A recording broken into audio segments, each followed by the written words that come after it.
বাচ্চাকে মারধরের মধ্য দিয়ে দুই পড়শি পরিবারের মধ্যে গন্ডগোলের সূত্রপাত। দুই পরিবার দুপুরবেলায় থানায় অভিযোগও দায়ের করে। পরবর্তীতে বাড়ি গিয়ে ধারালো অস্ত্র দিয়ে একে অপরের উপর হামলা করে।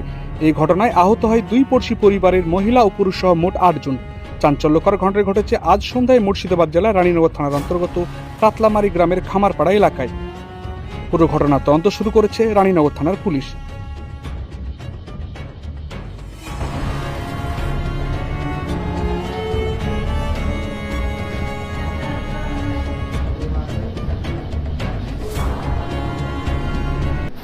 বাচ্চা নিয়ে ঝামেলা হয়েছিল, তার জন্য আপনার থানাতে ডায়েরি আমিও দিয়েছিলাম, ওরাও দিয়েছে।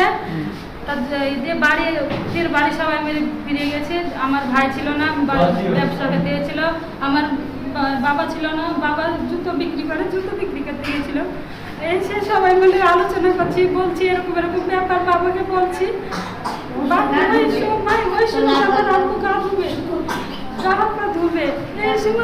এসে ওদের এসো কার কাছে একজনের কাছে গুলি ছিল।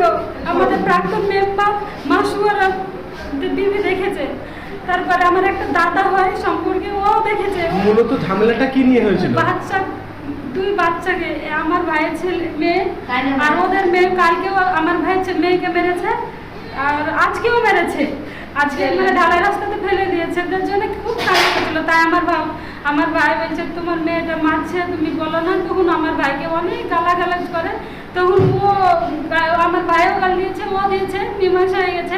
ওর ওর যে মেয়েকে মেরেছে সেই মেয়েটা এসে ওর ভাইদেরকে ডেকে নিয়ে যে সব মানে আমাদেরকে একবার মেরেছে, একটার সময়, দুপুরবেলায় একটার সময় মেরেছে। তারপরে আবার আমাদেরকে প্রচুর মারাধরা করেছে। মারা ধরার পরে আমরা থানায় এসেছি, কমপ্লেন করেছি, ডায়েরি দিয়েছি। তারপরে আবার বাড়িতে গিয়েছে। বাড়িতে যাওয়ার পরে এরকম হেসো দিয়ে কমাচ্ছে, কে বাজি করে শিশুদের ঝামেলা নিয়ে কি আপনাদেরকে কি দিয়ে মেরেছে? হেসো পাশলি ছিল, পিস্তল ছিল। তারপরে আপনার কাছে পুরো জানে নাকি এত বড় একটা এরকম ওদের কাছে। আমরা 7-8 জনে এসেছে। এক হলো রফিকুল, সবচেয়ে মানে ওর কাছে গুলি ছিল। তারপরে ছিল মিঠুর কাছে ভুজালি ছিল।